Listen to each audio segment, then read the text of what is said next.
Welcome to today's edition of the Rush 24/7 podcast. Say, folks, I have a question. How long is it going to be before the Democrats demand a special counsel to investigate whether or not Trump colluded with 5 major corporations to issue bonuses to their employees if the tax bill passed? I mean, this couldn't have happened on its own. This could not be something that happened organically. There has to be collusion for this to have happened, because everybody knows that corporations and everybody else hates Donald Trump. And why would these corporations do anything to make Trump look good? And so how long will it be before the Democrats demand a special counsel? And what will the crime be? The scheme will be to give Trickle-Down a good name and to deprive the Democrats of a campaign theme. Greetings, my friends. It's great to have you. Rush Limbaugh behind the golden EIB microphone. I cannot tell you what a seminal and phenomenal achievement this is. Setting aside for the moment the substance of this, which we will get to in due course, the very fact that this has happened is astounding and earth-shattering, and believe me when I tell you, the Democrat Party and its accomplices in the media are in the midst of shell shock right now. Of all the things they dreamed of happening this year, this was not on the list. Nothing like this was on the list. Trump was not to have a single achievement, especially legislatively. It wasn't going to happen. The media and the Democrats' combined forces arrayed against Donald Trump would be on the verge of forcing him out of office by now. There was simply no way a substantive legislative achievement could happen. People in the media and in the Democrat Party invested every ounce of energy they have into preventing something like this from happening, and yet it did. And not just happened, it has happened with a unified Republican Party, another aspect of this that nobody dreamed would ever happen. Because Donald Trump doesn't know what he's doing. And Donald Trump is a pig, and Donald Trump is unsuited and unfit for office. They have arisen every day, gotten out of bed with these beliefs driving them, propelling them, energizing them. It is these beliefs which are responsible for getting their adrenaline going. And it's been shattered. It has blown up in front of their faces. None of this was supposed to happen. Every ounce of energy they've had has been expended toward preventing something like this. Now, just a little bit of a prediction on the tax bill itself, and I mentioned this yesterday. I think this is going to usher in a period of economic growth and American national optimism that many people thought we would never see again, particularly in the midst of the 8 years of Barack Obama, when pessimism and defeatism and fatalism was taking over much of our country. This achievement and the substance of it, these are significant tax rate reductions which are going to result in a significant amount of money remaining in the U.S. economy. It's going to result in a significant amount of money being brought back from overseas, repatriated into the U.S. economy. The U.S. economy is going to grow like gangbusters. Saw somebody made a prediction it might be as high as Art Laffer. I think he said that it could go as high as 8%. That may be a bit optimistic. But I'm here to tell you that there are hidden benefits in this that nobody is seeing yet because they're not being discussed. Now, on the political side of this, and this is even better, the Democrat Party, in its obstinateness, in its stubbornness, the Democrat Party is now preparing, I kid you not, to make this tax cut, this legislation, along with hatred for Trump, the centerpiece of their campaign to win back the House and Senate in 2018. Now, if you think that doesn't make any sense, you're right. It doesn't make any sense at all. But they don't make any sense. They haven't been making any sense for most of our lifetimes. But they are gearing up. Here's the problem they've given themselves. They have artificially suppressed the polling on this tax cut. By that I mean they have spent the last number of months running it down, ripping it, criticizing it, claiming that it's things that it isn't. a tax cut for the rich, a tax cut for corporations. Trickle down doesn't work. I just saw, what's his name, Holland, the ranking Democrat in the leadership of the House. Yeah, Chris Van Hollen, yeah. He's just up there saying, well, these bonuses don't mean anything. These bonuses are just PRs. In fact, I saw some leftists last night are advocating a boycott of AT&T for joining Trump in this and bonusing 200,000 employees.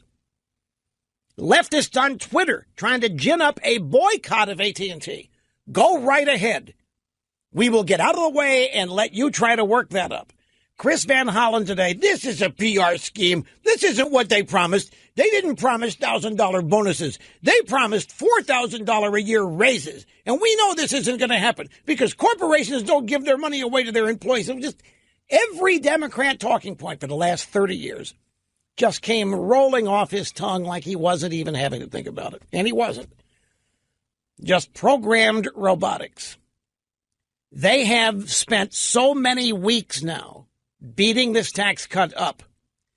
You've seen the polling data on it. We discussed it yesterday. 26% of the American people, and let's accept the polling data for what it is for a moment. Let's not get into the weeds about whether it's accurate or not. I don't think it is, but it doesn't matter. We're going to deal with it as it is.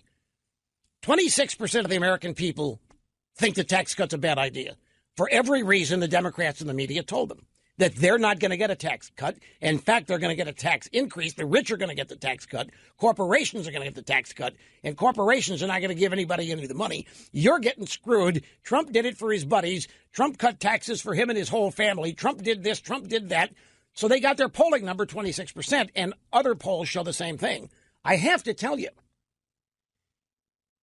the polling on this can only go one way now, and it can only go up. This bill can only get more popular.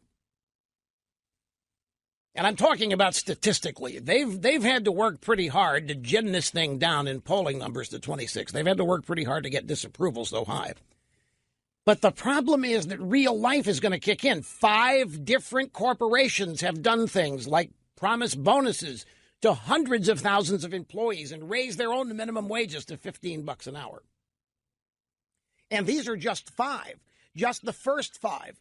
The people that work at these outfits are going to see the benefit. Everybody else is going to see the benefit because there's one thing undeniable here.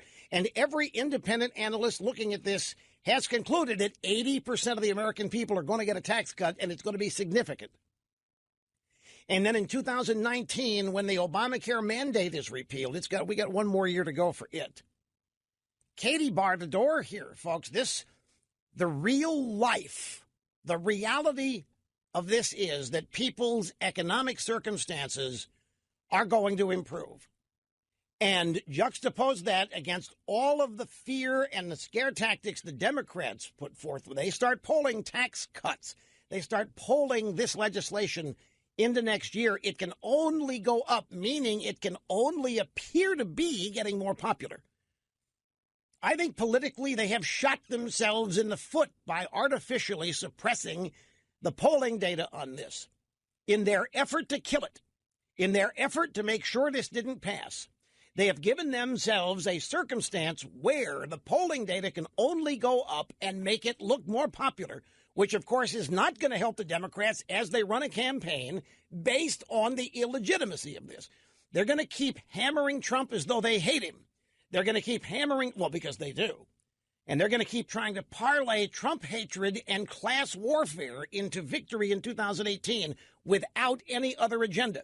The Democrats are going to be seen before too long as the people who will take your bonus away from you. The Democrats are going to be seen as the people who want to take your tax cut away from you. And let them go right ahead. If they think they can win the House back using that and hatred for Trump, have at it. They are living in a fantasy world. They're living in a world where they believe everybody hates Trump as irrationally and delusionally as they do. That was quite a sight at the White House yesterday with all of these Republicans and this effusive praise for Donald Trump. And let me tell you something, folks. It was legitimate and genuine. It was real. These people, members of the House and the Senate, genuinely meant what they were saying. This could not have happened without Donald Trump. Donald Trump has learned over the course of the year. early on, maybe not familiar, maybe not totally up to speed with the way legislation happens and becomes law. It's not like running a business. And so the Obamacare repeal and replace, they never unified on it. They never got really past second base on it. But this is an entirely different story.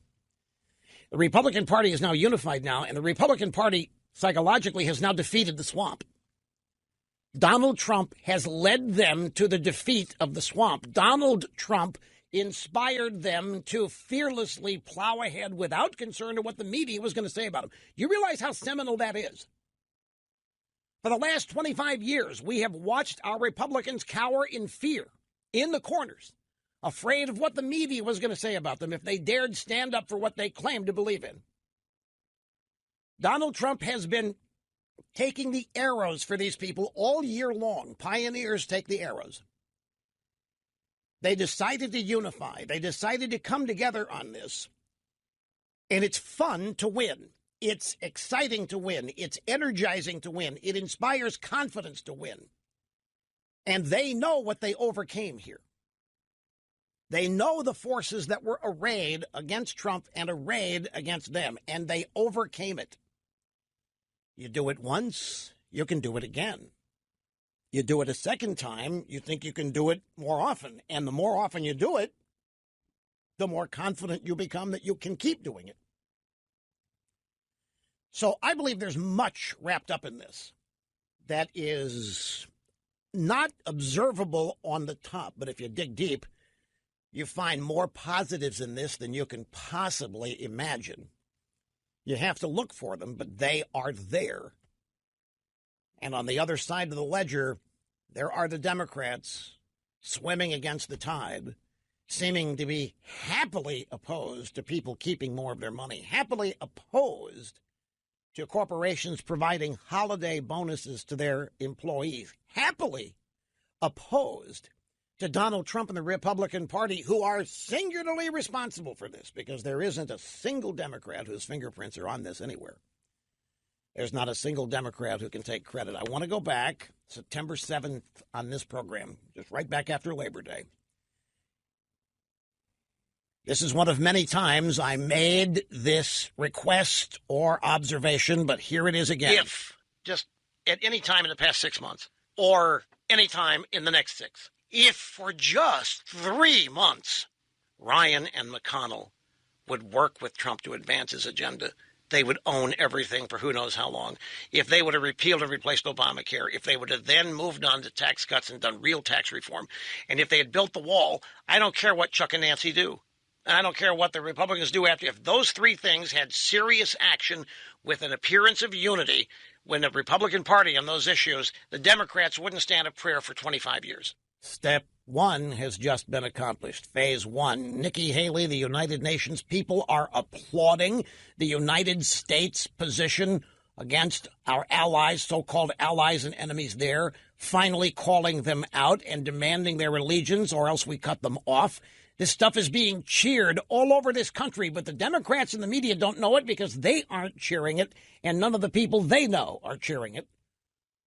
We put together a montage of the Republicans heaping praise on Trump at the White House yesterday afternoon.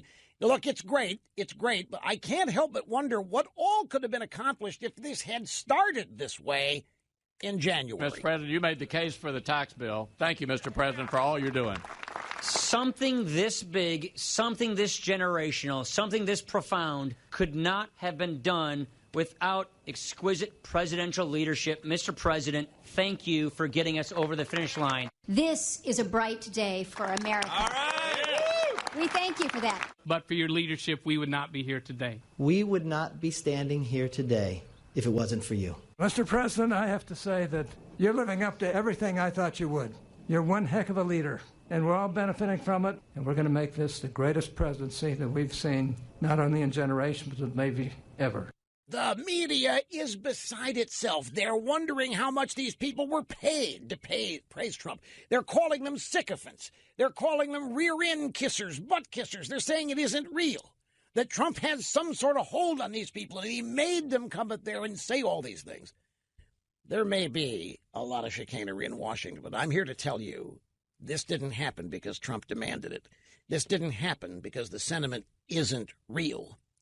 These people have needed leadership for the longest time, and it wasn't provided during the 8 years of Obama. There wasn't any real Republican leadership, charismatic, energetic leadership.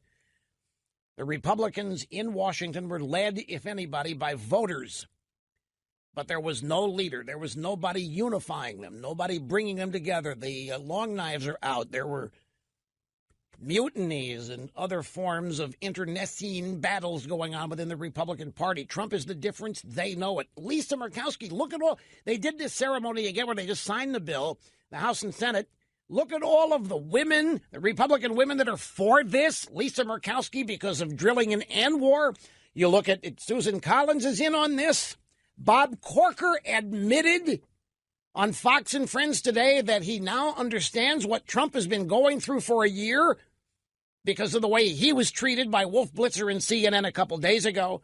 And he now, I didn't even apologize, but he acknowledged to the president that he had been unaware of what the president, the dissembling of the media. Let me take a brief time out. There's much more on this. Of course, your phone calls, you want to weigh in on this. So we're just getting started. Hang in there, be tough, be right back. Make no mistake, the shell shock on the left here is real. Again, I can't tell you this. None of this was supposed to happen. Trump's not supposed to still be there by now, folks. But am I right when I'm right? When they get together, when they move the Trump agenda, and the Trump agenda is theirs. The Trump agenda, I don't care what you never Trumpers think, is a conservative agenda. Bill Bennett, who worked for Reagan, is the Secretary of Education for Reagan, was on Fox last night. Bill Bennett said that Trump is more conservative than Reagan and that his judicial nominees are more conservative than Reagan's, and the tax plan here is more conservative than Reagan's. Now, some people are going to argue about that, but you can't say that Trump is a problem for conservatism. Trump has done more to advance and now pass conservatism than anything that's happened, my friend, the last 17 years.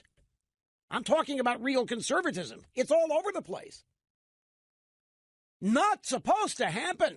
Conservatism was supposed to have been defeated long ago. The Republican Party was supposed to be neutered and rendered irrelevant by this time because of the election of Donald Trump. And look, they are so discombobulated. There was a photo that appeared today.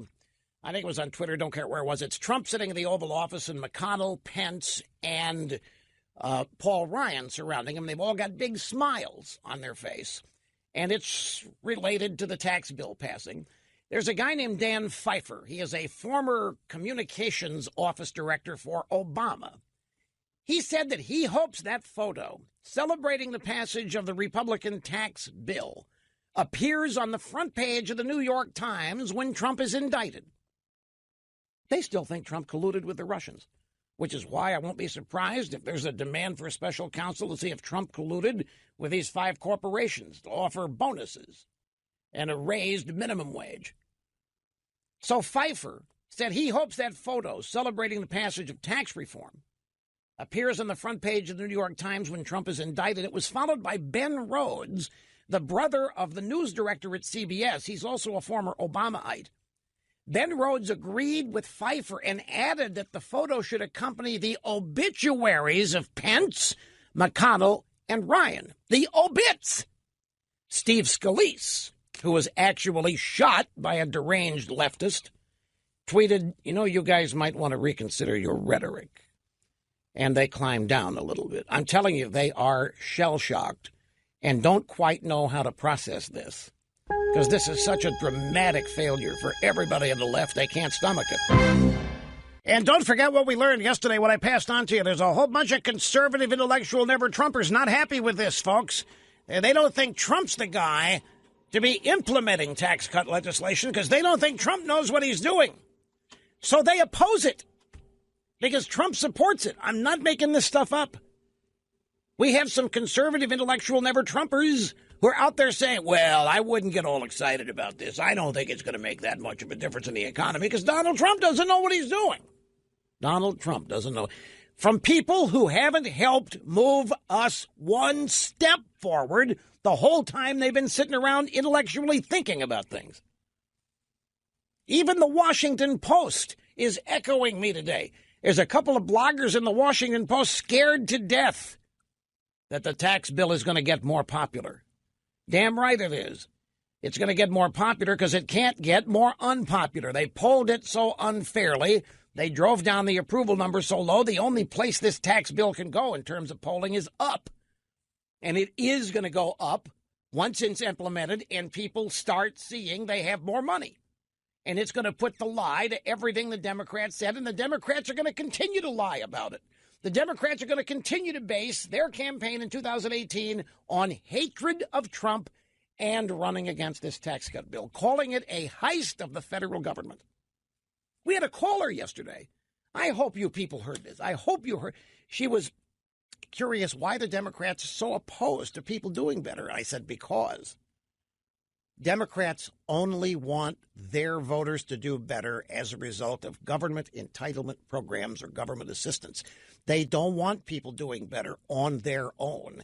Self-reliance and individualism are both the enemy of the Democrat Party. They need people incapable of helping themselves. They need people who are victims of something and therefore are dependent. The Democrats oppose this simply because it's a threat. People keeping more of what they earn because they work is a threat to socialists. It's a threat to the modern day Democrat Party. So they're all in now. And even a couple of their drive-by specialists are worried that the only thing this bill can do now is even get more popular. This would be a great time to go back to Trump's speech on Monday that I have been promising to play excerpts of all week. It was the speech Trump gave on Monday afternoon outlining his national security strategy. What this speech really was a restatement of what the United States of America is. What this speech really was a restatement and a repurposing for what the United States will again become. And I think juxtaposing this speech after the passage of the tax bill is a good way to expose it. We have a number of bites here. Trump started out by detailing where previous leaders of the United States had gone wrong. And it's an echo of his inaugural speech where he stood in front of the entire Washington establishment and basically told them they had made a mess of things. Our leaders engaged in nation building abroad while they failed to build up and replenish our nation at home. They undercut and shortchanged our men and women in uniform with inadequate resources, unstable funding, and unclear missions. They failed to insist that our often very wealthy allies pay their fair share for defense. They neglected a nuclear menace in North Korea, made a disastrous, weak, and incomprehensibly bad deal with Iran, and allowed terrorists such as ISIS to gain control of vast parts of territory all across the Middle East. They put American energy under lock and key. They surrendered our sovereignty to foreign bureaucrats in faraway and distant capitals. And over the profound objections of the American people, our politicians left our borders wide open.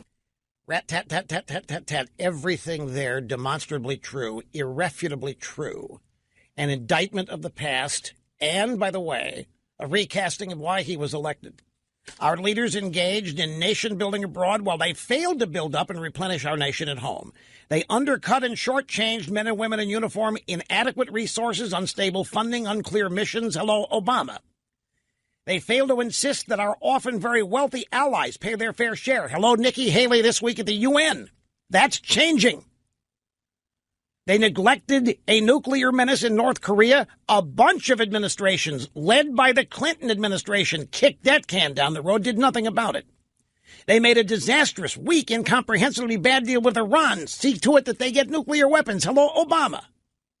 At the same time, we have now learned that Obama stopped, obstructed, if you will, a DOJ investigation into Hezbollah, which was running cocaine into the United States. Obama shut that down because Hezbollah is a foreign policy arm of Iran. Didn't want to offend Iran, wanted them to sign his deal where they get nuclear weapons in 10 years.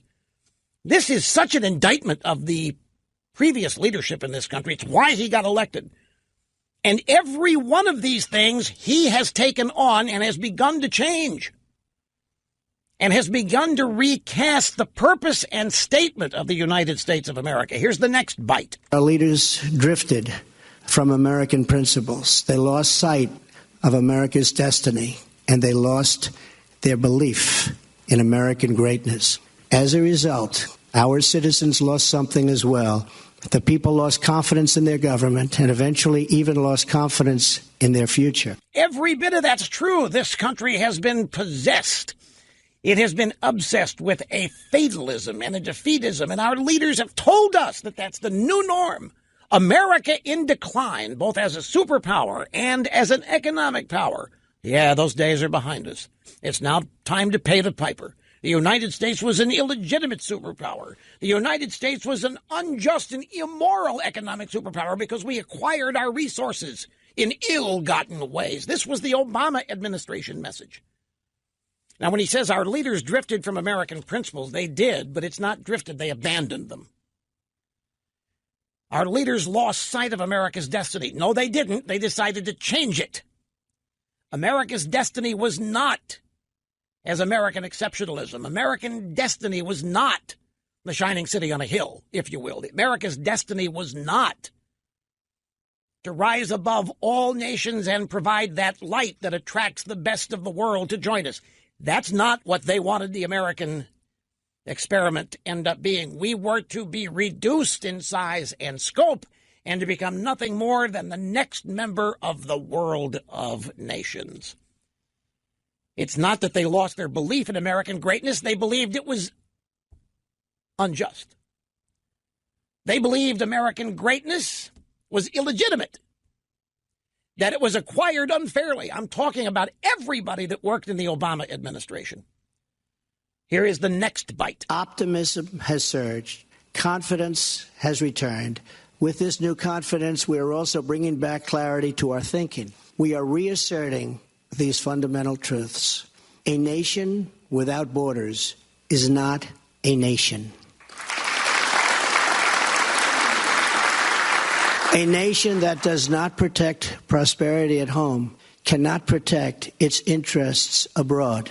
A nation that is not prepared to win a war is a nation not capable of preventing a war.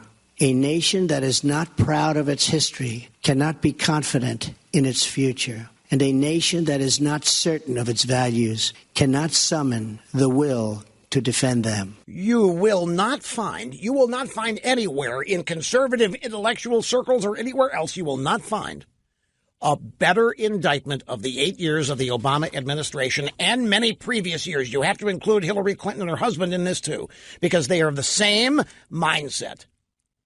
Optimism has surged. Confidence has returned. Not in New York and not in Washington and not in the media capitals of this country, but everywhere else, confidence is surging. A nation without borders is not a nation. Bingo. A nation that does not protect prosperity at home cannot protect its interests abroad. We not only didn't protect our prosperity at home, we denigrated it. We said it was unreal. We said it was unjustified. We said it was unfair. A nation not prepared to win a war is a nation not capable of preventing a war. We didn't go to war to win them. Not with the Obama administration. We went to war to bog down. We went to war, in some cases, I believe, to demonstrate the futility of military power. The left is not a fan of military power. And boy, this is such a big one. A nation not proud of its history cannot be confident in its future. That is the Clinton administration, the Obama administration, which spent a total of 16 years apologizing in one way or another for America. We would not stand up to human rights abuses in China because members of both administrations said, we got no room to talk. We abuse people here. We deny lesbians and gays civil rights. We deny African-American civil rights. We got no rights to tell the Chicoms what to do. So we gladly, happily gave away our moral authority on a bunch of trumped-up, phony beliefs. And we had to sit here and watch every day our country being beaten down, sliced away, reduced in size, power, and scope by a bunch of people that didn't believe in it, who wanted to transform it to become a power base for them personally. Now we've got somebody who believes in the American nation, believes in American greatness, believes in the American founding, shouts it proudly from the rooftops, and sets about recasting it as what is normal, that the world benefits from a strong America, that the world champions Americans' leadership, that America needs it and wants it, as does the world. This was a profound. You notice his delivery is not energetic and table pounding. It's just it's kind of monotoned in a way, and I think this was done by design, so that histrionics would not distract from the message. But folks, I'm telling you, there isn't a single person in the never Trump world, left or right, that's beating Trump up, that's ripping Trump, being unqualified, unfit, unsuited, and embarrassment. There's not a single one of them that would have the guts and courage to take this country in the direction he is. There's not maybe some, but there aren't many that would dare try to wrest control of this country from the Washington establishment and chart a new course and take it there. Profound what is happening here, all under the belief of American exceptionalism, of American uniqueness, and American greatness. And I think something like this could only be done by somebody who's not part of the Washington establishment, by somebody who does not subscribe to that groupthink, by somebody who does not subscribe to that political correctness, but rather has the courage and guts to remain an individual and confident in what he believes as a citizen and has believed all his life, and is willing to take on all comers, no matter their status, no matter their stature, no matter their supposed importance, no matter their wealth, no matter the power they array against him. He just got up, gets up, plugs away each and every day. This is an amazing, amazing teachable moment. And all it took was the passage of a piece of legislation where the party was unified. And it matters that it was tax legislation, because this is seminally, fundamentally conservative in terms of rewarding people for their work and their efforts and having them aware of it. It's all about motivation. It's all about inspiration. It's all about being upbeat, optimistic, and positive. All of this can counter the last 2 years of nothing but pure negativism, fatalism, defeatism, lies, distortions, you name it. Back with more after this. Here's one more, the finale from President Trump again. Monday afternoon, the speech on American security. In America, the people govern, the people rule, and the people are sovereign. What we have built here in America is precious and unique. We must love and defend it. As long as we are proud, and very proud of who we are, how we got here, and what we are fighting for to preserve, we will not fail. If we do all of this, if we rediscover our resolve and commit ourselves to compete and win again, then together we will leave our children and our grandchildren a nation that is stronger, better, freer, prouder, and yes, an America that is greater than ever before. This used to be common. This used to be how we all grew up.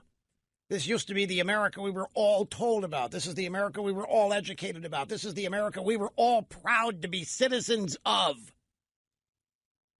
And as the left grew in power, they began attacking the very notion of Americanism and calling it a sin, a series of sins, making it illegitimate, creating guilt where it need not exist. This is so on the money. As long as we are proud of who we are, how we got here, what we're fighting to preserve, this is what won us World War II. This is what saw us to victory over every challenger in our history. This is the kind of stuff that bonded us together. This is what we all had in common. It doesn't matter where we were born. It doesn't matter our religion. It didn't matter our economic circumstances. It didn't matter our sexual orientation or gender, we were bound together by the belief in our country and the pride, if you will, of being Americans. The pride of being on a winning team. The pride of being on the best. The pride of being a member of the best. Not that anybody else was worse. Because we used our assets to inspire. We asked others to emulate us in the hopes of making a better and more peaceful world. But then the left got hold of this country and turned it into the problem in the world. The left got hold of the universities and academia, began teaching people that America was the problem in the world and that we needed to be transformed, cut down in size, or even eliminated. Tell what I'm going to do. I got people that want to weigh in on all this, so we're going to go to calls a little sooner in the next hour than we otherwise would. We'll take our brief top of the hour break here and be back. My favorite part. Cut it. Yeah. I love that part of it. Love that part of it. Meeting and surpassing all audience expectations every day. If you missed the first hour of this program, it is worth becoming a member of Rush 24/7 and being able to go back and listen to it in perpetuity. I don't say that very often. I could say it every day if I wanted to, but I don't, because I am not a braggart. Great to have you here, folks. 800-282-2882. If you want to be on the program, the email address, lrushbo@eibnet.com. Here is a list that I have now of the major American corporations who are providing bonuses, some cases raises, as a result of the tax reform package. By the way, let me preface this. We had Paul Ryan here yesterday, and we've had, I think, 3 or 4 seminar callers the last 2 or 3 days who wanted to pepper me and try to trick me into falling for some question on the invalidity of this business because of the corporate tax rate. Somehow that made this thing invalid, and they were lying about how people were going to benefit because all the tax cuts were going to corporations. I asked Speaker Ryan about it yesterday, after, of course, knocking the answer out of the park myself to each of the callers. And Speaker Ryan said, we were losing them, Rush. I said, what do you mean? They're keeping more of their money offshore. Many of them are moving. Many of them planning to move. I mean, it wasn't a groundswell, but we weren't doing anything to help American-based corporations reinvest in America. It was a yeoman's effort to keep jobs here and all kinds. But if we were going to succeed in keeping jobs here, keeping manufacturing here, we were going to have to do something with the corporate tax rate. And so we did. It's all about improving America. It's all about improving life for America. Corporations, you may hate them. You have been convinced to hate them by the left, but they happen to employ people. They happen to provide health insurance. They happen to provide benefits. So here are the companies. AT&T was first out of the box. $1,000 bonus to over 200,000 employees. Boeing, $300 million employee-related investments. Fifth Third Bank. Does anybody know? I remember driving home one day, and I saw this little tiny building where a McDonald's used to be, and it was a Fifth Third Bank. I said, well, and this was maybe 10 years ago. So I privately wonder, what is Fifth Third Bank? Who would name anything Fifth Third? So there has to be a reason. I still don't know. All I know is they've gotten gigantic out there, and they have now offered their employees $1,000 bonuses and $15 minimum wage. Wells Fargo, another bank, $15 minimum wage, donations of $400 million. Comcast, $1,000 bonus to over 100,000 non-executive employees. Do you know who this includes? That's right. This includes people who work at NBC and MSNBC, who have spent the past number of weeks trying to destroy the tax cut bill, and now they are going to get a bonus from Comcast. Now, there's all kinds of there are people. This is unreal. There are people, including people on our side, folks, who are trying to cast aspersions on this by pointing out that it's the result of collusion, that this isn't real. This isn't really happening. It's just because Trump somehow colluded with these companies and did something to make them do this so that he would look good. And it reminded me, David Koch of New York, of the famous Koch brothers family, who donated $25 million to one of the big hospitals, one of the big cancer hospitals, and the nurses union there protested it and demanded the hospital not accept it because David Koch didn't mean it. He was only given that $25 million to mask the fact that he's a racist pig. And so we shouldn't let him get away with it. And so now you have leftists saying we shouldn't let these corporations get away with this. This is just a phony, slimy PR campaign to make themselves look good when we know they aren't good, when we know they're rot gut, when we know they're sleazy and slimy. And I'll tell you what, I let them keep on. Let them continue. Look, I know they've persuaded a larger number of people than should have been about the evils of major American corporations and so forth. But I think there's no way that in the end they win on this. If they were going to win on this, they would have succeeded in this being defeated. Look at what happened here. Folks, look at the polling data on this tax bill. 26% of the people support it, and yet what happened? It passed. Republicans in the House and Senate stayed unified. There wasn't a single defect. Well, I don't know about the House. But in the Senate, there wasn't a single defection. They stayed unified. Look at the magic that happened here. Now all that can happen is those polling numbers improve because they're so low they really can't get any lower. And when you add to it that the tax bill has real life benefits to it, it's going to result in public opinion on the legislation growing. But even so, if they were going to be able to kill this would have been the time. They were totally aligned and unified in their opposition. Democrat Party, not a single vote for it. The drive-by media doing everything they could. They're even mocking Tim Scott, the senator from South Carolina, who is front and center next to Trump. They're calling him a token. They're getting on him for being used by Trump as a token. He's a sellout to his race by supporting this tax cut and then daring to stand next to Trump while Trump goes through the public remarks on this. I'm telling you, they are the single largest hate group in our country. And I continue to rely on a personal belief. And that is that hate is not how you grow a winning movement. You might be able to grow an opposition movement, but you're not going to triumph substantively and establish and grow roots for long-term leadership with hate. You can do it with fear for a while, but not hate. Mr. Snerdley tells me that we've had two more seminar callers today with the exact same arguments, same phrases that we've had in the past 2 days on the corporate tax rate. And they try to pass themselves off as lifetime listeners, big fans. They're conservative. Anytime any of you call here and tell me you're conservative, I want you to know I immediately suspect you.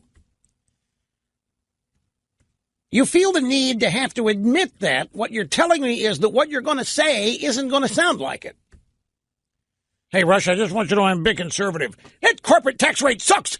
The middle class is getting screamed, but I'm a big conservative. If you have to tell me it's like in other professions, you don't have to tell anybody what you are. We just negotiate the price. You have to tell me you are a conservative, then you're telling me that you aren't. And that you're not going to sound like one. Let's start on the phones. Atlanta. This is Ed. Glad you called. Thank you for your patience, sir. How are you doing? I'm great. How are you, Rush? Good. Thank you. Yeah, I just had a quick comment about Comcast. It's not just bonuses that they're giving out. I received a $1.50 an hour raise yesterday, as well as 10 other folks in my office. So if they're saying it's just bonuses, it's not. I mean, this is fantastic. Are you suspicious of it? Am I suspicious? Yeah. I mean, let me put it. Let me take you out of the equation. Let me just ask you this: Were there people in your office after the bonuses and raises were announced? Were there people in your office who ran around saying this isn't real? They're just doing this to suck up to Trump. They're just doing this for PR. They don't really mean it. Do you have anybody who reacted to it that way? Not in my office. Really? Really? Yeah. Good. Because I would guess in your office, based on percentages, there'd be some leftist in there who would want to diminish this and try to cast it as something unreal. It's basic. I mean, it's real, but they want to tell you that Comcast really doesn't mean it. They don't really mean it. They're just doing it to please Trump or whatever, capitalized PR-wise. Let me share this with you. Mm-hmm. Speaking of conservative intellectuals, now I'm not going to mention the name. It's not the point. But this is a well-known, previously thought of as dynamic leader of the intellectual conservative so-called movement. Here's the tweet. Isn't there something creepy about corporations giving cash bonuses to employees explicitly because of the passage of certain legislation or because of specific regulatory actions? Does it have something of a road to corporatist serfdom feel about it? Do you have a reaction like that? Are you suspicious of this? Do you feel this is creepy? This isn't creepy at all.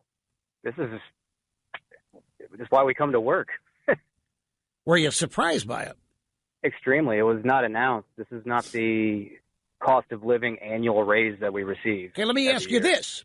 Was there any whispering that this might happen if the tax bill passed? Had Comcast management whispered around and let it be known to you employees that if the tax bill passed, there might be some raises or bonus?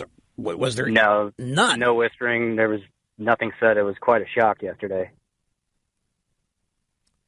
I'll tell you why I asked that. I asked that to once again try to dispel the notion that it's a PR move or that there was something ill-gotten or illegitimate tied to it. Now, let's turn this around. Thanks for the call, Ed. I appreciate it. Let's turn this around, look at it from a little bit different angle. Were you surprised? Even before the tax bill was signed today, the official signing will be today. Now, they had the celebration victory party yesterday up at the White House, and that's when all of these corporate bonuses and wage per hour increases were announced. When that happened, how many of you were shocked by it? What did you think when you heard this? The reason I ask is that, remember, the drive-by media and the Democrat Party, for as long as we've been alive, been telling us that corporations don't do this kind of thing because they don't care. They don't care about their customers, and they don't care about their employees. They only care about profits. They only care about the stock price, but they don't care about us, and they don't care about you. So this is announced, and it wasn't just one. AT&T was the first, and then here came 4 more very quickly. And how many of you were surprised by it because you thought that corporations had become Democrats? They were all supportive of Obama, and you just could not believe that they would sign. Trump is so hated. Trump is so despised. Trump is so unfit. This is the daily theme of the drive-by media, and yet here are corporate CEOs who are not unfit and who are not unqualified and who are not out of place. I mean, they may not be liked, but none of them are said to be unqualified. None of them are said to be in jobs over their heads, and here they are trying to get in on this. Did that shock any of you? That CEOs would do something to help Trump when you've been told that most everybody in the business community hates Trump and everybody else hates Trump? I'm just curious. I know you all can't call here and answer it. I'm throwing it out rhetorically. I'm curious what people's react. I was shocked by it. I didn't expect it. And I was totally pleasantly surprised by it.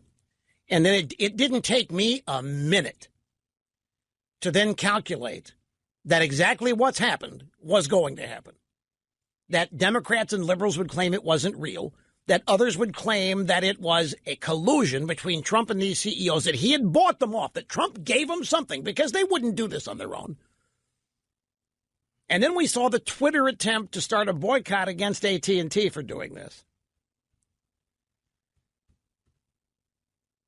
I think so much of what's going on here is shocking and stunning everybody because the media presents a world a nation, the media, under the guise of doing the news, paints a picture of this country every day that mirrors themselves. And the centerpiece of it is hatred of Trump. Because Trump is incompetent, because Trump is a pig, because Trump is a barbarian, because Trump is unfit, because Trump cheated, because he colluded with the Russians, all of this. And yet, good, uplifting, positive things continue to happen. And then this thing happened yesterday, and it seemed like everybody that mattered signed on with Trump. It left the left scratching their heads, and they're angry, and they're claiming it isn't real, and they're claiming the Republicans singing Trump's phrases are a bunch of sycophants. But yet there is a story from Howard Kurtz. He's the media analyst at Fox News. Headline, Hell Freezes Over. Media starting to admit that Trump's first year is not a flop. Yeah, some of these know-it-alls in the drive-by media, columnists, reporters, so-called conservatives are having to begrudgingly admit that Trump got a hell of a lot done this year over incredible and against incredible odds. Share details of that with you when we get back. Hey, let me ask you another thing. I just got an email from our old buddy Seton Motley out there. This is a good observation. I thought Trump was this gigantic populist. You know, how many conservative blogs out there rip into Trump and Trump's voters for being a bunch of populists? A populist would never have presided over a corporate tax rate reduction of this size. Populists, corporations are the problem. They take their jobs overseas. They close down American manufacturing. And a populist president exists to punish them and make sure they don't do it. And Trump was said to be an anti-capitalist because he was such a populist.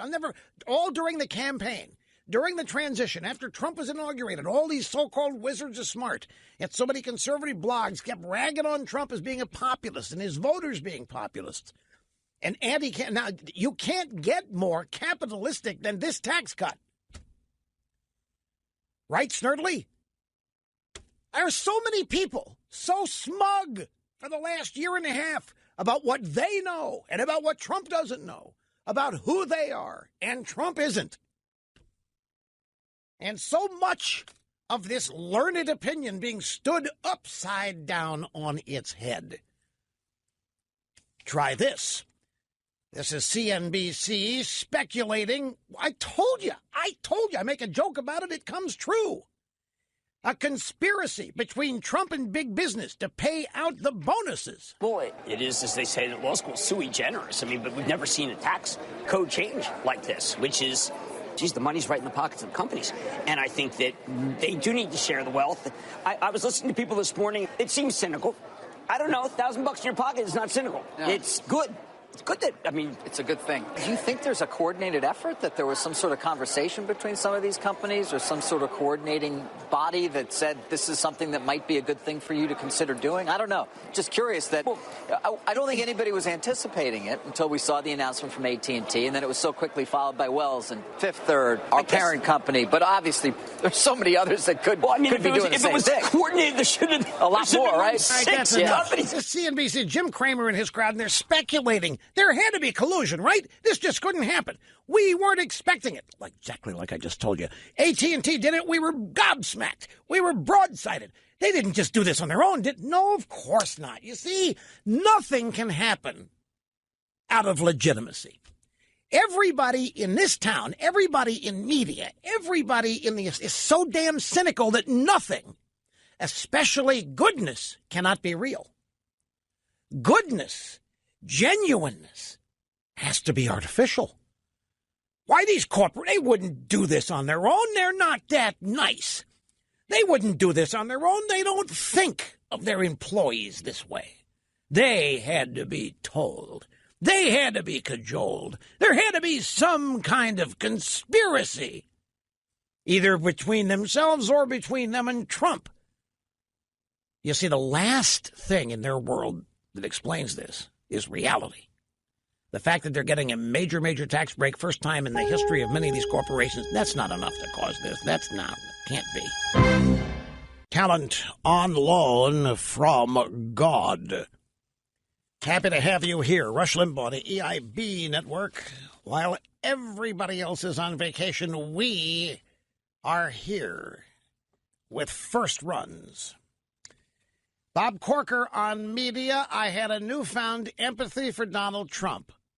I called him. I told him that I'd had a healthy respect for the media. I deal with them all the time. And, to attack the media has not been something I do.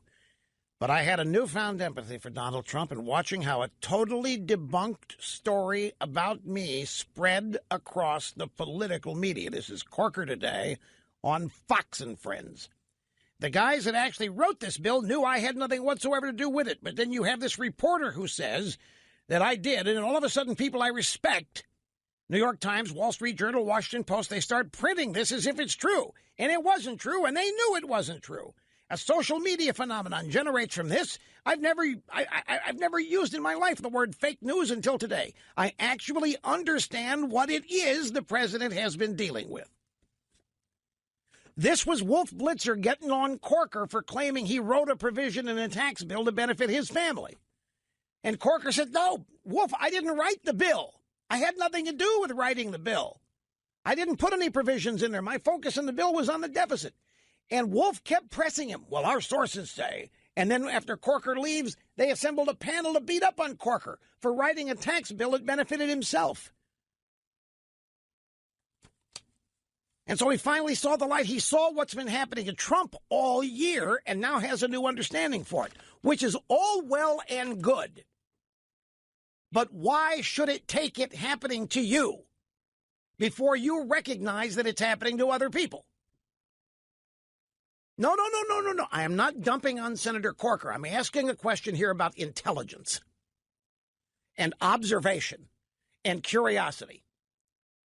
Why should it require the media fake newsing you before you understand that they're fake newsing a lot of other people? Why doesn't Corker know Trump well enough to know that half the stuff or more they're writing about him is bogus? Anyway, that's an outside observation. At least it did happen to Corker, and now, because of the personal experience, he has a greater understanding of what Trump has been going through. And that means others are going to now start developing an understanding of what Trump has been going through. By the way, the UN just voted to condemn our move of our embassy to Jerusalem, and Nikki Haley said, we're taking names. It doesn't matter what this vote is. We're moving our embassy. We represent the American people here at the United Nations, and they elected us to move this embassy to Jerusalem, and that's what we're going to do. You. And the UN's going, give them the vapors. Somebody just said, you to us? Oh, my God. Just approved a resolution condemning the U.S. for its decision to move the Israeli embassy to Jerusalem. And Nikki Haley said, so what? You guys can condemn it all day long. Your vote is not going to have a slightest impact on what we do. Here is Fred in Cleveland. I'm glad you waited, Fred. You're next on the EIB network. Hi. Thanks, Rush. It's a great day in America. I think that we are witnessing a tipping point. Not only is the Democrat Party completely falling apart and have lost all control and all reality, we're also seeing things fall apart at the UN, in some of the other major countries. But the bottom line is, I think we have reached a tipping point now where the Republicans see what is possible ahead. Your prediction, if they could only get together for 3 months. Bingo. I think that they will be together for the next 3 years. And the Democrats know it. And they are in complete and utter panic. And if I could add, I'm no Charles Krauthammer, but when I look at CNN, Jonestown, and MSNBC, all I see is self-hatred and dysfunction. I fear that when next year hits and the Republicans keep rolling, these people, I don't know how much farther they can fall. what's the next leg down? Well, let me ask you a question. Fred, let me ask you a question. Do you have any trepidation or fear here that you may be jumping the gun, that you may be providing a little bit too much emphasis on just the passage of one piece of legislation? The answer is a resounding no. But the reason to that is what's going on with the FBI and the DOJ and Hillary Clinton and the CIA and everything else. Sunlight is being exposed on the inner workings of our government, and the American people have taken over and said, Trump, clean it up, and he's doing it. And there is no stopping the Trump train from here forward. That's what I'm convinced of it. Okay, you sound pretty confident. I wasn't trying to talk you out of it. I was rather asking a question I think many people listening to you are asking, but I'm glad you held firm. I want to take my own stab at this. You have done the job of a great caller, and that is you've inspired me to think about something in a way I haven't thought about it. There's not very many callers that do that, Fred, but you have. It may be tough for me to explain this, but Fred's point is that we've now reached a tipping point that the passage of this legislation unifies the party, and the Democrats are falling apart, the UN is falling apart, all these things, and the Republicans unifying with Trump, exposing all of this corruption, essentially, that is now, it's there for people to see if they're able to see it and notice it, such as the corruption of DOJ and the FBI, the corruption of the United Nations, and so forth. Let me ask a question. How many of you, well, I know what the answer is. How many of you all year long have been on the verge of jumping off the cliff? You voted for Trump and he won, but every day, all day, the media was, not really, he cheated, he colluded, and we're going to get rid of him. And our forces are marshaling the DOJ and the FBI and the deep state and the Russians, and we're going to take this guy out. And we got our special counsel out there, and we're going to be indicting people, and we're going to be sending them to jail. And it's only a moment in time before we get to Trump. You're finished. Trump's finished. None of this was real. It's a one-up. How many of you thought that was what was happening? How many of you feared that that was the reality? And then all of a sudden, here comes Fred. Hey, you know what? This is a tipping point. And you heard what he said. I think the tipping point, Fred, I'm not disagreeing with you. I think the tipping point was Trump's election. I think Trump's election was the bloom coming off the establishment rose. Trump's election is what has caused all of this. They have the unique ability with their media to make it look like what they do, what they think, what they're believing in is the norm, that it's the majority. And therefore, they were able to make it look like Trump's election was a one-off, an oddity, and maybe even the result of cheating, certainly not legitimate.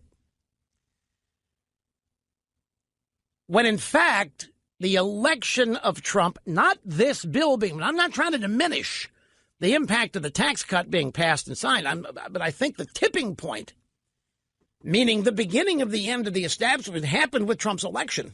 Trump hasn't lost his base. Trump's voters haven't been talked out of supporting him. If anything, and now with this, Trump's base is going to grow. All during this past year, who is it that's actually been acting unfit for office?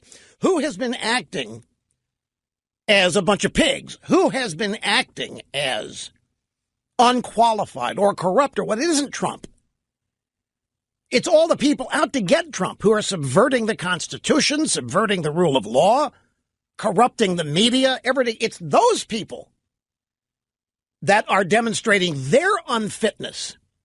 It's those people demonstrating their flaws.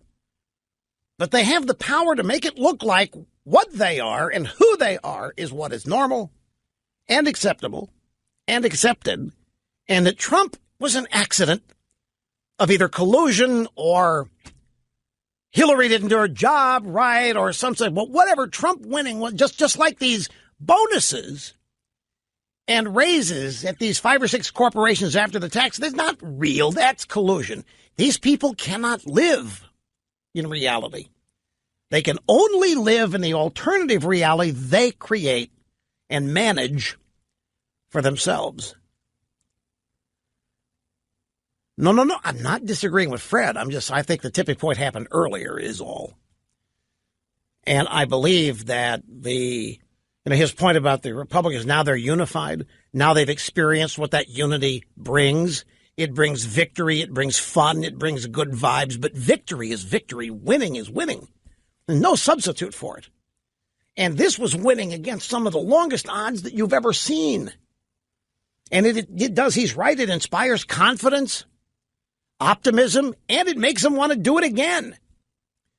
And it also demonstrated to these guys in the Republican Party that they can beat back the media. They can overcome the media. They can survive all of these onslaughts. Even if it does require Trump taking the arrows for it, they can still do it. They've survived the bully. They've been beaten up on the schoolyard every day for how many years? They thought those days would never end. They wanted the bully to stop beating up on them, so they stopped being who they are. All of a sudden, they unified, got strong, stood together, and the bullies got beaten back. Demonstrating that can be done, that can happen. Let me take a brief time out. We will continue in a moment. Now, looky here, folks. Tom Brokaw has declared jihad on Fox News. That's right. Fox News is on a jihad to protect Trump, and as such, we are at war here with Fox News, and it's going to be sorted out in the final analysis. Brokaw says once Shepard Smith finishes, once his 3 o'clock show is over, Fox is on a jihad to protect Trump, and therefore we got to go at war against Fox. Tom Brokaw. It's a journalist versus journalist here. There's more. I'll have details coming up. Did you hear? I got to tell you this story. I've been meaning to tell you this for the past couple of days. Did you hear about the guy who says, and it's true, by the way, that his Apple Watch saved his life? The Apple Watch, he sleeps with it because he monitors his sleep. Apple Watch has sleep apps, and you can monitor your sleep, whether you have apnea, how deep REM sleep you're in, and all that. But it also has a heart app.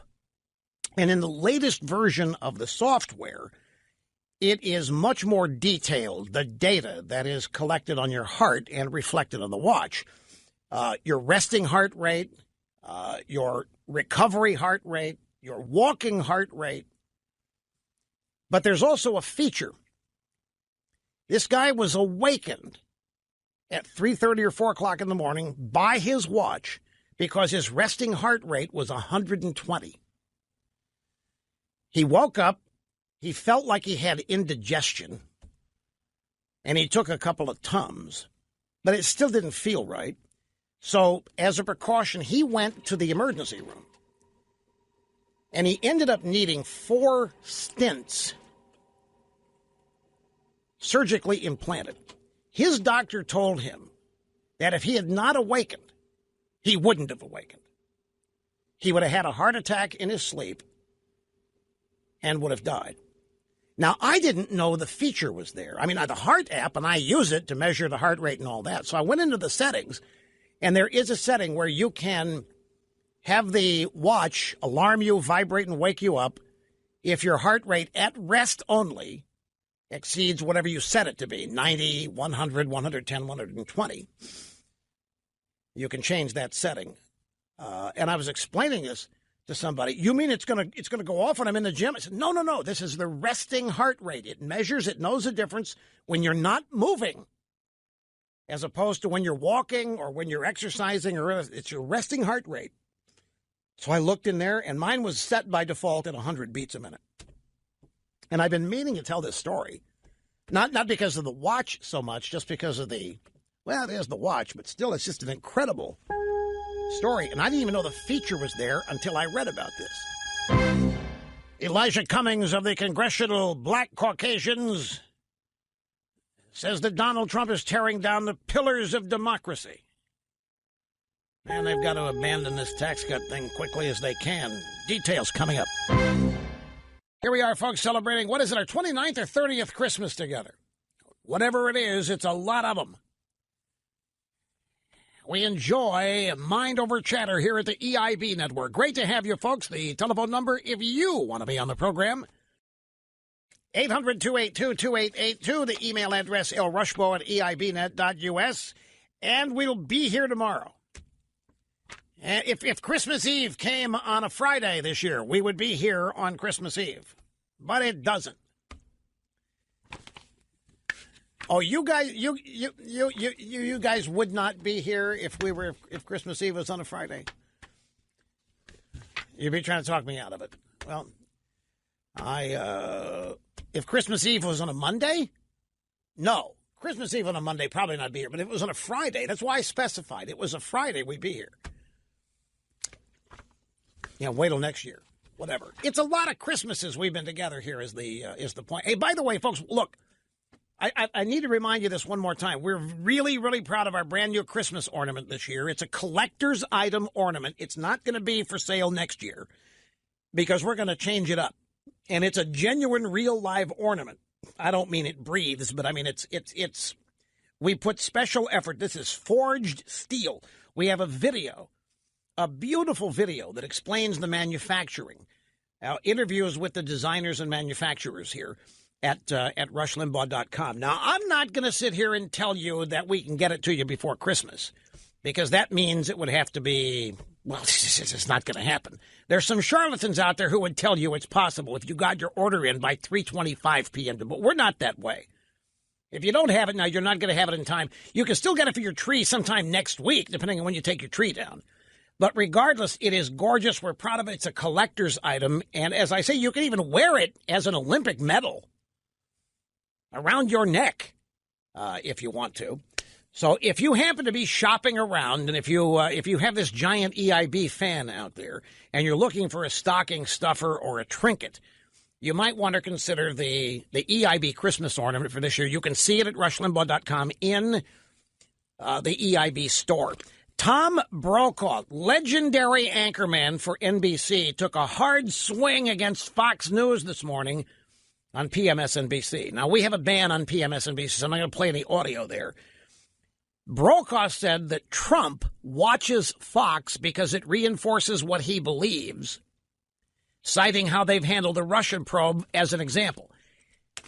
Tom, I've been on the air with Brokaw on a night the Democrats lost a bunch of elections they thought they were going to win.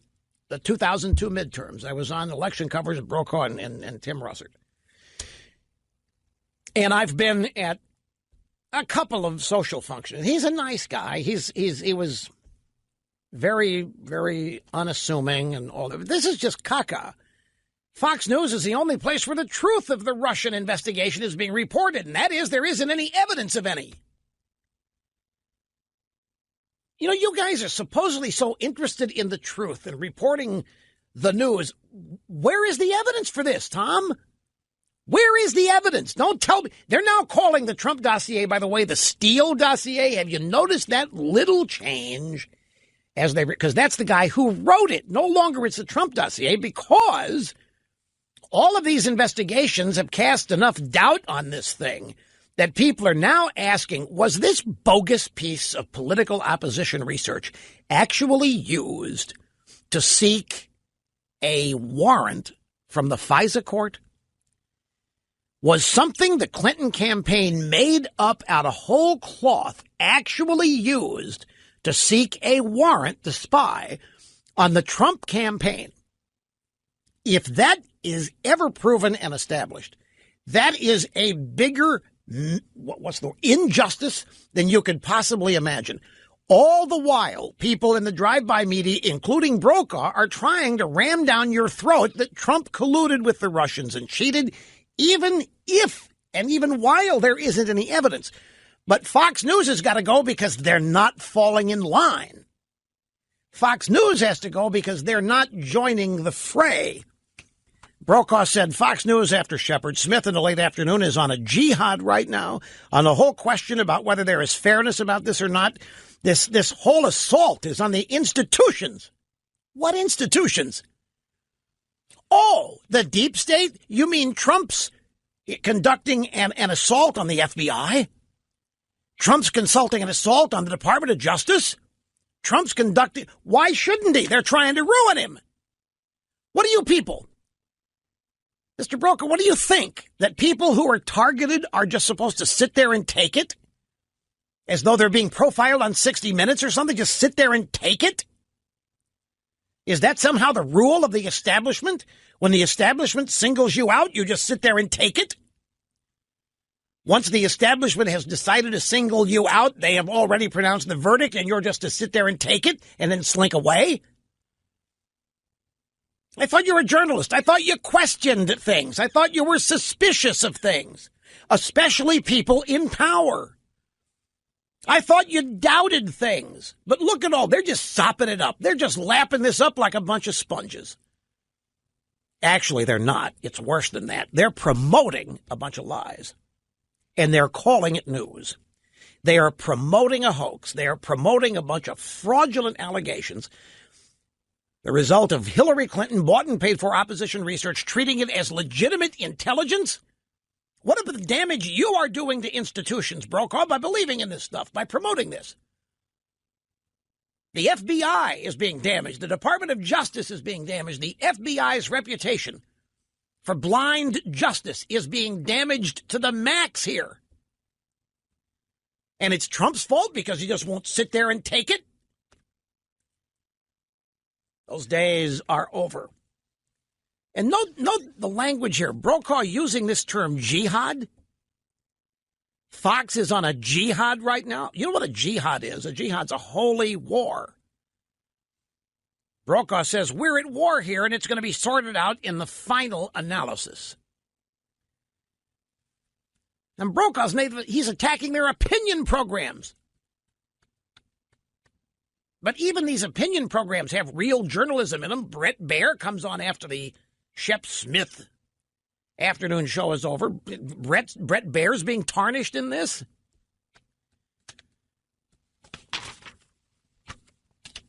They just can't stand it. They can't stand that Fox is out rating them. They can't stand that Fox charges more for advertising on their rate card than MSNBC or CNN. I finally found out Fox gets, this is kind of embarrassingly low if you ask me, but they get $8,500 for 30 seconds. If we ever got down to that, we'd have to pack it in. We couldn't make our nut on that. But, of course, we have to do everything in 3 hours. They have 24. So that's a factor, too. I'm halfway joking here, folks, but that is their rate, $8,500. If we ever charged $8,500, it'd be a misprint on the rate card.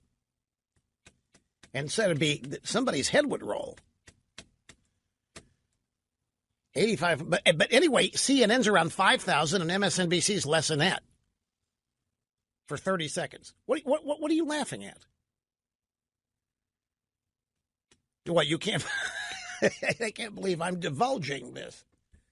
Well, I'm just telling you, it was my initial reaction. But again, they've got a 24-hour broadcast day. We have a 3-hour broadcast day. And we only have 5 commercials an hour that are ours to sell. So there are mitigating factors. Nancy Pelosi's tax apocalypse is the headline in Politico. To listen to the Democrats, the American middle class will be lucky to survive the Republican tax bill. Our caller, which said we've reached a tipping point, may be more correct than he knows. These people are literally losing their minds. Listen to this. Elijah Cummings of the Congressional Black Caucasians on Capitol Hill today, speaking with reporters about stuff. This is a fight for the soul of our democracy, nothing less. And so I'm going to work hard to make sure we save that democracy, and I will fight until I die. We have seen over and over again how the very pillars of our democracy are being cut down. People's right to vote. Come on now. Freedom of the press, you know that. CIA criticized. FBI criticized over and over and over again. Yeah. It looks like they got something coordinated here because that's what Brokaw's complaining about. All these institutions being criticized. That means the end of democracy, criticizing these institutions, according to Elijah Cummings. That's my point. When they start loving the CIA and the FBI is when the Democrats realize they got to change the subject from the tax cut. That means they've got to change the subject off this tax bill fast, because you're right, these guys haven't loved the CIA and the FBI in my lifetime. The FBI is a bunch of white guys putting black guys in jail. The CIA is deposing sympathetic communist leaders all over the world. We can't have that. Or the CIA, that's right, the CIA selling drugs to the inner city. The CIA invented AIDS to wipe out the gay community. That's right, that's what these people have said. Now all of a sudden the CIA is under assault from Trump? The CIA and the FBI are trying to destroy Trump. The CIA, if you want to talk about anti-Democrat policy. Oh, reminds me. Folks, I saw in its entirety last night The Darkest Hour. This is the movie about 4 years, 1940 to 43, 44, about the period where Neville Chamberlain and his group in the House of Parliament wanted to make a peace deal with Hitler. Hitler was scorching the earth. Hitler had invaded Czechoslovakia, Poland, Norway, France, and Neville Chamberlain and his buddies were trying to force Churchill, who was a compromised prime minister, to authorize them to go have Mussolini act as the middleman in peace talks so that Hitler would leave the UK alone while he rolled over the rest of Europe. And the movie is it's a fascinating thing. I watched this thing last night, and I was drawn to it because of the uncanny relationship it has to certain political events in America today. I'm not comparing what we're up against as Hitler, don't misunderstand. But we're having arguments in our country over American strength, American uniqueness, America as a superpower, or should we pare ourselves down because we're illegitimate superpower? We don't deserve it because we've stolen, our founding is illegitimate, all this, the stuff that Obama popularized, the American left now believes and has taught. And this is a historical look back at what Churchill was up against and what had to happen for the United Kingdom to survive and win. It's not a war movie. You're not going to see blood and guts. You're not going to see battle scenes. There's only one thing in this movie that slightly bothers me. But I think I know why it was done. In the movie, Winston Churchill takes a ride on the London subway. And on that ride in the London subway, he receives inspiration from the British people. The people on the subway car almost unanimously tell him to fight, fight, fight, fight. Surrender to the Nazis, surrender to Herr Hitler, no way. Now, Churchill never rode the subway. I know enough about Churchill to know he never rode this. In this instance, the thing that bothered me about it at first was the movie makes it look like Churchill drew his inspiration and his intellect from the people of the United Kingdom. And the purpose of putting him on a subway car is to show, because it comes at a point in time where Neville Chamberlain and his gang are doing everything they can to force peace talks with Hitler. And Churchill's on the verge of agreeing because they're about to lose their army at Dunkirk. They're about to have the entire British army, 300,000 troops, wiped out at Dunkirk. They're about to be incapable of waging war. So the movie takes Churchill to the underground, goes on a subway, gets off at Westminster. It didn't happen. But what did happen is during the war and during the Blitz, when the Russians were bombing the hell out of London, the Germans were bombing the hell. Well, what did I say? The Russian? Same difference. When the Germans were bombing the hell out of London, with the V-2 rockets, and Churchill would leave and go to the site of some of the devastation, and he would talk to the people there who had survived, and it was a mutual event where he would draw inspiration from them and vice versa. And I'm guessing that the people that did this wanted to portray Churchill as not an autocrat, but rather as someone who was connected to the British people, which he was. But Churchill knew he was a great man. And by that, I mean Churchill knew that he was unique in intellect, unique in talent, unique in abilities, and so forth. And that's portrayed well. It's tough doing biographies and pictorial portrayals of Churchill because he's such a complicated person that you can't synthesize Churchill in an hour and a half, 2.5 hours, even a mini documentary. But after I watched all of this, I could not pull myself away from it. Even though it's not an action-packed movie, I couldn't pull myself away from it because the use of language, Churchill was precise, said what he meant. He had a unique command of the English language. But it portrays a man who was up against what he thought was total opposition in his government for what he thought was the right thing to do. It wasn't total opposition, but there was a significant portion of the British government that wanted to cave and give up and negotiate a peace deal with Hitler and hope that Hitler would allow the UK to survive and remain independent from Germany. And Churchill said, "Are you people nuts?" He didn't say those words. And the movie is the progression through that. And they put him on the underground, I think, to help explain where Churchill's resolve came from. It's a minor point. It isn't any kind of big deal. And, of course, it doesn't claim to be historically 100% accurate. Gary Oldman plays Churchill, and just awesome. I'm not an expert in trying to tell you when an actor's done a good job or not. But he stayed in the character that he became throughout this movie. Language, facial expressions, makeup, it was. And even though there's not a whole lot of ram-bam warfare action, I couldn't pull myself away because my brain was entirely captivated by this movie. Even though you know how it's going to end. It's called Darkest Hour. And I stand by what I said when I'd only seen about 20 minutes. If it comes to a theater where you are, go see it. Now, look, one more note about Hitler and Churchill in Germany. There are some who say that had there been negotiations between the UK and Hitler, that Hitler would have allowed the UK to remain independent, to keep its monarchy, to have no changes, and Hitler would take everything else. And the reason they say this, get this. Well, Hitler thought that they were a bunch of Anglophiles like him. And Hitler was of the impression that they would be sympathetic to what he was trying to do in wiping out Jews and people of color, non-Aryans. Look, folks, I know there are people who think that because people who want to sue and negotiate for peace never leave.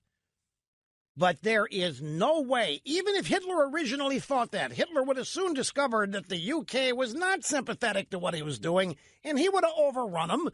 They would not have had any way to resist. They wouldn't have had any way to stop.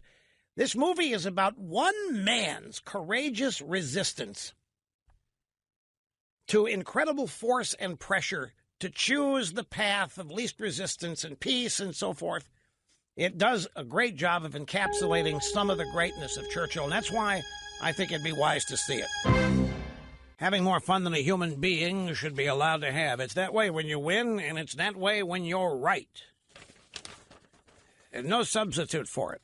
Back to the phones, Ernie, Saratoga, New York. Welcome, sir. Great to have you with us. Oh, it's a privilege to speak to you, Rush. How you been? Very well, sir. Thank you. I do have to take issue with something I've been hearing the last couple times I've been listening to you about the debate over the state tax write-off. I'm from upstate New York, so they're going to eliminate that write-off for us. But I've been hearing a lot about somehow West Virginia and Tennessee have been subsidizing New York and California because they don't get that write-off.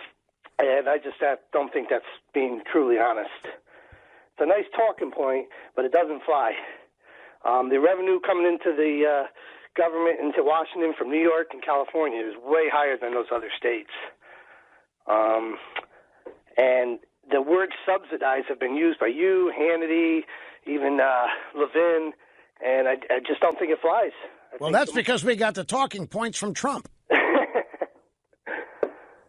I'm just kidding. I'm just kidding. There are no talking points. Trump, I know. anybody else. I'm just trying to jab the media. I've been listening. I've been hearing that word subsidize, and it's not going to affect me much. The write-off, that little bit. But I don't think it's going to affect... I know how you're looking at this, and in the way you're looking at it, you have a point. You look at your state, New York or California, because of the population of those states, there are many more taxpayers, and therefore the federal taxes collected from those states are much greater than federal taxes collected from states with lesser populations. You mentioned West Virginia. You could mention Kentucky, which is a no-income tax state, if you want. And looked at that way, but you have a point. The reason why the subsidy word is used is you all live in states that tax the bejesus out of you. You tell me about it. Right. But since you get to deduct all of those taxes and not pay federal tax on it, that your taxes that are being written off are being subsidized by that money's going somewhere. In other words, what the subsidized arguers are saying is if you remove the deductibility, then all of a sudden that money that you're no longer allowed to deduct, you notice it. It's actually costing you something. You're getting a tax increase out of this because other states are not making up the difference while you get to deduct that. And that's what they mean by subsidizing. I don't think they mean helping you, prop you up and helping you live. Right, because there's no way that Tennessee is contributing more to the Washington than New York State is. Well, you mean financially. Yeah, you might have a point there. Hey, Russ, while you got you on the phone, I've had a bad week. My truck broke down. Okay, well, then why do you think this policy was included in this tax reform bill? Personally, I think it's a little bit, getting back at the blue states. To be honest with you. What do you mean getting back at the blue states? Kind of like payback for not supporting the current administration.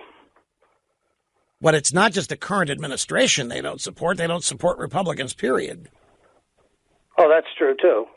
On a whole, believe me, a lot of people up here. What would you say? New York do. What would you say if I told you that one of the tax writers, when I asked them about this, said, "You're damn right. We're removing the deductibility because it's about time these people in these states found out how much their liberal leadership is taxing them." Oh, believe me, we already know. That's what I said. They already know. I said that's why a lot of people are leaving already. Yep. Okay, so but what could be done to soothe your feelings over this, other than stop using the word subsidy? Just be honest about it. Using that word subsidy I think it's kind of like making it sound like, it's due to them because they've been getting that write-off for so many years. What the subsidy means is that the fact that people in these states can deduct those taxes is what allows governors and legislatures in those states to charge such high tax rates, and yet the people in those states don't really end up paying it because they get to deduct it off their federal. And so I think the meaning of this here is that because you are able to deduct that from your federal taxes, you're not paying as much to the feds as you would be because you get to deduct what you're paying to the state. And it ends up being an out of proportion balance based on the high tax rates that you're paying. The deduction you get is huge compared to people in other states whose rates are not as high, who still deduct their state and local taxes. And I don't doubt there's a political component in this. I mean, I don't know that anybody would own up to it and admit it, but I don't doubt that there is. Why should Democrats who want to charge people 10 and 12, maybe California 14% state income tax rate, why should they be able to get away with that and not suffer politically for it?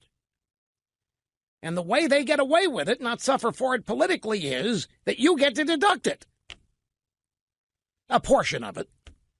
And so they get to continue to raise your tax rates and soak you and don't pay any political price for it. We'll see. The real reason given, by the way, the actual real reason given, Ernie, was we had to find a way to pay for tax cuts for others, and people in these states are considered the wealthy, And the wealthy are having a tax break removed so that the wealthy theoretically are paying more so that the tax cut can be more applied to the middle class. That's the actual tax cut or financial reason that was given to me for the purpose of this. Here's Andrew in Indianapolis. Andrew, glad you waited, sir. You're next on the Rush Limbaugh program. Hi. Thank you. Merry Christmas, Rush. And my mom and I have been listening to you for a long time, and we both love you very much. And we also love the president's tweets for a number of reasons, but one is because he advertises his successes. And I think as the good news keeps on rolling from these tax cuts next year and the year after that and continuing, that he's going to point out the successes. And that's been a problem with Republicans in the past. They've done good things, but people haven't known about them because the Republicans have been kind of shy about pointing them out. But the president now will not be shy. Well, the Republicans know the media is not going to report what they want. The media is not going to report honestly about achievements. They're going to lie about failures, and so they don't even try. I think your point about Trump tweeting is multifaceted. He does get the truth as he sees it out there in response to lying, stinking news stories. He does blow and sing his own tune and horn after he has a major achievement like this.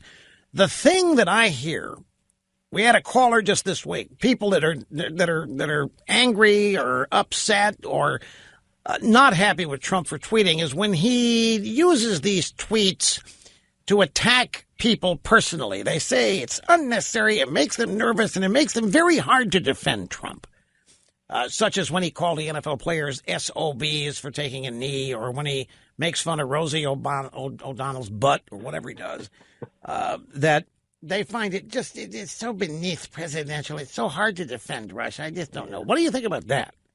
Well, I think it makes him more relatable to everybody. I mean, many people are thinking the same thing as the president, and they like a president to be thinking what they're thinking. I enjoy it. It's hilarious, too.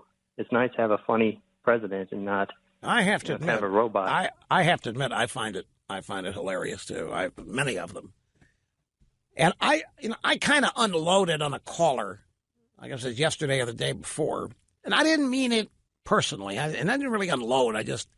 I got very passionate about it. But I got this idea that, so what? You have to defend Trump. Do it.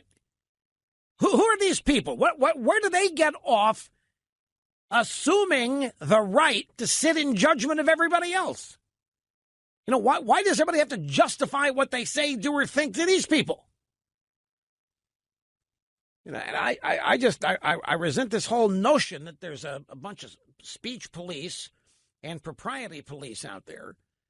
And while they let some of the most base, profane, ugly stuff get tweeted all day long, and they laugh about it, and they support it, and they do sketch comedy based on it.